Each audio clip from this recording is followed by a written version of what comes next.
Good morning student. आज हम class 8 में साइंस के जो हमारा चैप्टर 1 चल रहा था क्रॉप प्रोडक्शन एंड मैनेजमेंट, ठीक है। इसमें हम पढ़ रहे थे क्रॉप्स के बारे में, फसल्स के बारे में, किस तरीके से इनका प्रोडक्शन किया जाता है, किस तरीके से इनका मैनेजमेंट किया जाएगा, वो सब देख रहे थे। जिसमें हमने लास्ट पेज नंबर 8 तक डिस्कस किया था, जिसमें हमने ट्रेडिशनल मेथड पढ़ रहे थे इरिगेशन के, यानी जो खेतों में वाटर सप्लाई किया जाता है वो किस तरीके से किया जाता है और कौन कौन से मेथड है वो हम सब डिस्कस कर रहे थे। तो हमने लास्ट पेज नंबर 8 तक डिस्कस किया था। आज हम इसके आगे से देखेंगे। लास्ट हमने डिस्कस किया था ट्रेडिशनल मेथड में, तो 4 मेन ट्रेडिशनल मेथड देखे थे, जिसमें आपका मोड था, पुली सिस्टम, चैन पंप था, देखली थी एंड राहत, ये 4 थे। और एग्जाम में भी ये क्वेश्चन आ जाता है, ठीक है। आपको ट्रेडिशनल मेथड बताने पड़ते हैं ऑफ इरिगेशन, तो आप 1 नंबर में अगर आता है तो ये 4 ऑप्शन आप इसमें मेंशन कर सकते हैं, ठीक है। तो उसका आज आगे से देखेंगे। अब पहले ट्रेडिशनल मेथड देखा था, अब देखेंगे मॉडर्न मेथड, ठीक है। मॉडर्न मेथड्स ऑफ इरिगेशन, इसमें देखते हैं कि मॉडर्न पेज नंबर 9 पे देखेंगे सभी स्टूडेंट बुक में। Modern method of irrigation help us to use water economically, the main method use are as follow. आज का जो इरिगेशन का मॉडर्न मेथड है जो ज़्यादा यूज किया जाता है, तो उसके बारे में डिस्कस करेंगे। अब इसमें देखिए पहला सिस्टम दे रखा है स्प्रिंकलर सिस्टम, ठीक है। तो स्प्रिंकलर सिस्टम क्या होता है उसको देखेंगे। This system is more useful on the uneven land where sufficient water is not available. तो ये सिस्टम वहाँ के लिए काफ़ी ज़्यादा इंपॉर्टेंट रखता है जहाँ पर ऐसी ज़मीन है जहाँ पर पानी अवेलेबल नहीं हो पाता है, जितनी पर्याप्त मात्रा में चाहिए होता है, तो वहाँ पर ये सिस्टम ज़्यादा कारगर या कह सकते हैं इंपॉर्टेंट है। The perpendicular pipes having rotating nozzles on top are joint to the main pipeline at regular intervals. जैसे कि आपको पिक्चर में दिख रहा होगा कि एक परपेंडिकुलर पाइप, मतलब परपेंडिकुलर मानना है यूं इस तरीके से खड़े होते हैं, ठीक है। जैसे आपका पोल खड़ा होता है वैसे ही परपेंडिकुलर मतलब सीधा खड़ा रहता है, और उसके ऊपर एक नोजल लगी रहती है जो आपकी जिसको आप बोलते हैं टोटी बोलते हैं, ठीक है। नोजल होती है एक, तो वो लगी रहती है, और इसका जो मेन पाइप सप्लाई होती है, यानी जहाँ से पानी इन सारे पाइपों में आ रहा है। जैसे ये आपको पिक्चर दिख रही है, तो इसमें ये परपेंडिकुलर पाइप लगे हुए हैं, ठीक है, जिसके ऊपर आपको नोजल लगी हुई है। अब इसकी मेन सप्लाई जो आ रही है वो यहाँ से आ रही है, यानी ये पार्ट वाटर है वो इस वेल के थ्रू इस मेन पाइप से इन सब में पहुंच रहा है। Are joined to the main pipeline at regular intervals. When water is allowed to flow through the main pipe under pressure with the help of pump, it escapes from the rotating nozzle. जब pump के through, ठीक है, जब pressure पड़ता है pump के through और जब पानी मेन पाइपलाइन के थ्रू सारे पाइपों में जाता है, तो जो ऊपर नोजल होती है वो रोटेट करने लगती है, यानी घूमने लगती है, तो जिससे कि पानी पूरी फील्ड में प्रॉपर तरीके से जाता है। It gets sprinkled on the crop as if it is raining. तो इस तरीके से घूमती है कि जैसे कि बारिश हो रही है, ठीक है। जो ऊपर की नोजल होती है वो यूं घूमती है लेफ्ट राइट, ठीक है। तो पानी जो होता है वो बारिश की तरह लगता है जैसे कि बारिश हो रही है। Sprinkler is very useful for lawns, coffee plantation and several other crops. तो ये ज़्यादा यूजफुल है फॉर लॉन्स, कॉफी के प्लांटेशन होते हैं उनके लिए काफ़ी ज़्यादा इम्पोर्टेंट है। आगे सेकंड है drip system. In this system the water falls drop by drop directly near the roots. इस सिस्टम में क्या होता है, वाटर जो होता है वो drop by drop directly near the root, जो पानी जो डायरेक्ट जाता है, जो रूट्स होती है, जड़ें होती हैं, डायरेक्ट उनके पास जाता है। So it is called drip system, इसलिए इसको ड्रिप सिस्टम कहा जाता है, जैसे कि आपको पिक्चर में दिख रहा होगा। It is best technique for watering fruit plants, यानी सबसे बेस्ट टेक्निक है ये फ्रूट प्लांट को पानी देने के लिए, गार्डन्स वन ट्री, बगीचे और पेड़ों के लिए। Water is not wasted at all, इसमें क्या होता है जो पानी होता है वो वेस्ट आपका नहीं जाता है। It is a boon in regions where availability water is poor, यानी जहाँ पर आपको पानी की कमी होती है, जहाँ पानी आपको पर्याप्त मात्रा में नहीं मिल पाता है, तो वहाँ ये ज़्यादा कारगर है। नेक्स्ट पेज पे आएंगे आप, प्रोटेक्शन फ्रॉम वीड्स। वीड्स क्या होता है वो देख लेंगे। वीड्स मतलब कहते हैं ना कि जो आप खेतों में जब जाएंगे तो वहाँ पर कुछ अनडिजायरेबल प्लांट्स होते हैं, यानी जो प्लांट्स आप नहीं भी उगाना चाहते वो ऑटोमेटिक अपने आप ही उग जाते हैं, ठीक है। तो वो प्लांट्स के बारे में आप डिस्कस करेंगे। कह रहा Boojho and Paheli went to a nearby wheat, कि बूजू और पैली एक पास के खेत में जाते हैं, and show that there were some other plant in the field. तो वो क्या देखते हैं कि इस फील्ड में कुछ दूसरे प्लांट भी मौजूद हैं। Growing along with wheat plants, तो जो वीट के प्लांट लगाए गए हैं, जो वीट के खेत है उसमें उसके साथ ही कुछ दूसरे प्लांट हैं वो भी साथ में उगे हुए हैं। Have these other plants been planted purposely, क्या इन प्लांट को जो अलग से प्लांट उग रहे हैं क्या इनको भी लगाया गया था? In a field many other undesirable plants may grow naturally along with the crop. These undesirable plants are called weeds. ठीक है, तो ऐसे फील्ड्स में कई प्लांट्स ऐसे होते हैं जो बिना लगाए हुए, ठीक है, और अपने आप ही उग जाते हैं, तो इन ऐसे प्लांट्स को हम बोलते हैं अनडिजायरेबल प्लांट्स, ठीक है। और जो अनडिजायरेबल प्लांट होता है उसी को हम क्या बोलते हैं? Weeds. The removal of weeds is called weeding. अब इन वीड्स को उनको वहां से हटाना, यानी जो अनडिजायरेबल प्लांट्स हैं जो अपने आप उगाए हैं उनको वहां से हटाना, उसको हम बोलते हैं weeding. Weeding is necessary since weeds complete with the crop plant for water, nutrient, space and light. यानी ये वीडिंग करना यानी उन प्लांट को हटाना काफ़ी ज़्यादा ज़रूरी है, क्योंकि जो खेतों में पानी लगता है, जो भी न्यूट्रिएंट्स दिए जा रहे हैं, जो भी कुछ मेन जो आपकी फसल है उसको जो दिया जा रहा है वो प्रॉपर तरीके से उनके पास पहुंच जाए। Thus they affect the growth of the crop, इसलिए इनको हटाना जरूरी होता है, क्योंकि ये क्रॉप की ग्रोथ होती है, जो उनकी मतलब उनका जो बढ़ना होता है, ग्रोथ होता है, उस पर काफ़ी ज़्यादा इफेक्ट डालते हैं। Some weeds interfere even in harvesting and may be poisonous for animals and human beings.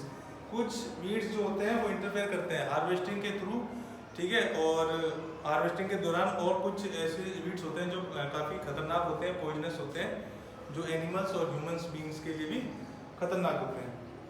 Farmers adopt many way to remove weeds and control their growth. तो फार्मर कई सारे तरीके अपनाते हैं इन वीड्स को पनपने से मतलब उगने से बचने के लिए। Tilling before sowing of crop helps in uprooting and killing of weeds, यानी फसल को लगाने से पहले जो टीलिंग की जाती है उसके थ्रू उस दौरान भी इन वीड्स को हटाया जाता है। विच में then dry up and mix with the soil, जो कि क्या हो जाते हैं, वो सूख कर मिट्टी में मिक्स हो जाते हैं। The best time for the removal of weeds is before they produce flower and seed.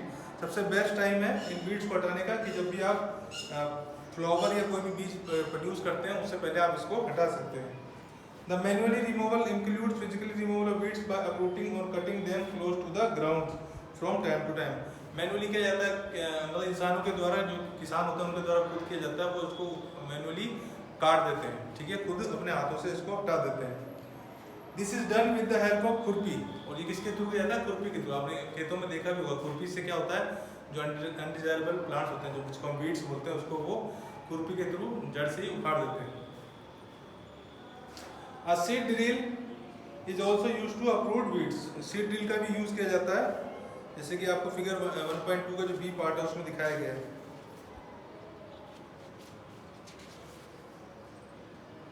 ठीक है, ये जो सीड ड्रिल दिखाई दे रहा है, इसके थ्रू भी इन वीड्स को हटाया जाता है। अगर weeds are also control by using certain chemicals called weedicides, यानी वीड्स को कंट्रोल करने के लिए कुछ केमिकल भी आते हैं जिनका यूज किया जाता है, उसको हम बोलते हैं वीडिसाइड। ठीक है, वीड्स को हटाने के अलग अलग तरीके होते हैं, एक तो आप मैनुअली हटा सकते हैं, ठीक है, या फिर सीड ड्रिल के थ्रू हटा सकते हैं। अगर वो दोनों तरीके भी नहीं कर पा रहे हैं तो आप कुछ केमिकल्स आते हैं, ठीक है, उस केमिकल्स को लगा के आप इनको हटा सकते हैं, तो इसको हम केमिकल्स को बोलते हैं वीडिसाइड्स। लाइक 2,4-D, इसका नाम है नाम क्या है उसका, 2,4-D। These are sprayed in the field to kill the weeds, मतलब स्प्रे किया जाता है पूरी फील्ड में ताकि जो वीड्स होते हैं वो क्या हो जाए, खत्म हो जाए। They do not damage the crop, और ये जो स्प्रे होता है वो आपकी फसल को कोई भी नुकसान नहीं पहुंचाएगा। ये सिर्फ बनाया किसके लिए जाता है, इन वीड्स के लिए ही बनाया जाता है। The weedicides are diluted with water to the extent required and spray in the field with a spray। तो ये क्या जो स्प्रे होता है वाटर में मिक्स हो जाता है और फिर ये स्प्रे बन के पूरी फील्ड में आप इसको यूज कर सकते हैं। जैसे कि आपको पिक्चर 1.6 में दिख रहा है, एक फार्मर है जो क्या कर रहा है, स्प्रे कर रहा है फील्ड में, किसके लिए, वीड्स को हटाने के लिए। आगे क्या है कि बॉक्स में दिया है कि do weedicide have any effect on the person handling the weedicide spray, क्या इस वीडिसाइड स्प्रे का इंसानों के ऊपर भी कुछ इफेक्ट पड़ता है।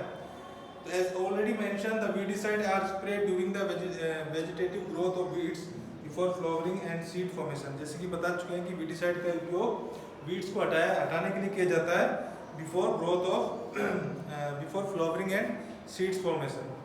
Spraying of weedicide may affect the health of farmers, so they should use this chemical very carefully. ये जो स्प्रे होता है ये फार्मर की, यानी जो भी इंसान है, जो इसका यूज़ कर रहा है उसकी हेल्थ को भी इफेक्ट कर सकता है। तो इसलिए इसका जो इस्तेमाल है वो काफ़ी ज़्यादा सावधानी पूर्वक यानी काफ़ी ध्यान से किया जाता है।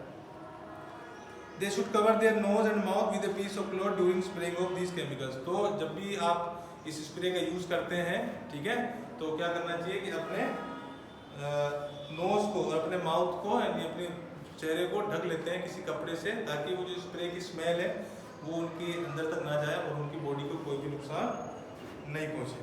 ठीक है, जैसे कि आपको पिक्चर में दिख रहा है, जो फार्मर है वो स्प्रे कर रहा है अपना मुंह को, उसने क्या कर रखा है, ढक रखा है। आगे है हार्वेस्टिंग।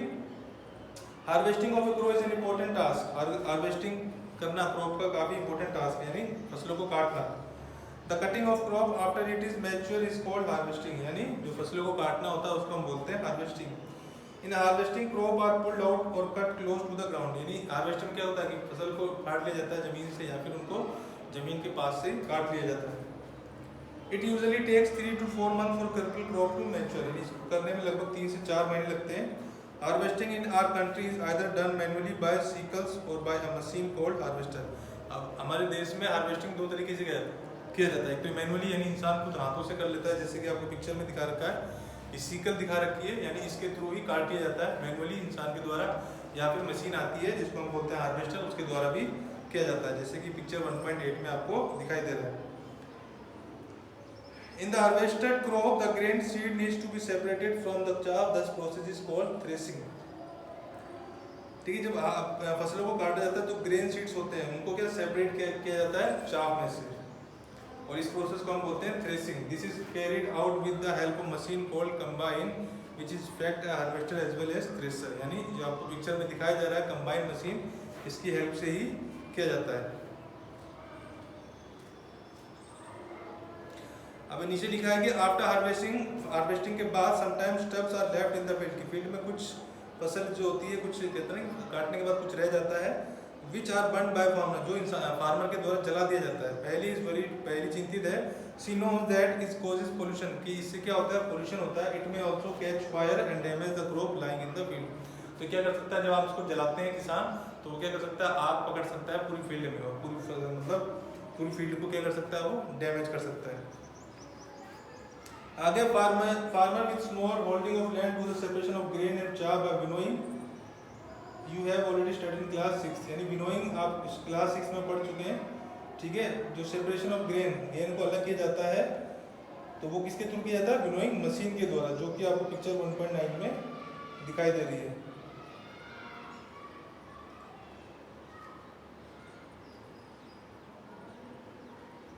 आगे स्टोरेज मतलब आप फसल को काटने के बाद कैसे उसका स्टोरेज किया जाता है वो सब देखेंगे।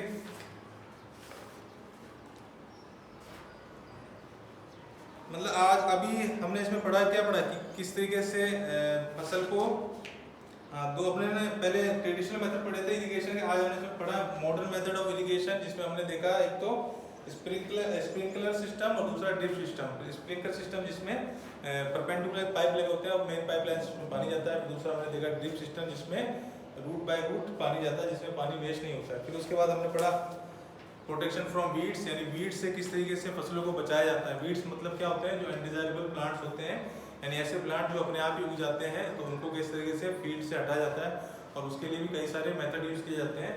इसको आप मैनुअली भी हटा सकते हैं, नहीं तो और मतलब मशीन आती है उसके थ्रू भी हटा सकते हैं, सीड ड्रिल, और दूसरा केमिकल भी आता है वीडिसाइड, उसके थ्रू भी इसको आप हटा सकते हैं। ठीक है, फिर उसके बाद हमने पढ़ा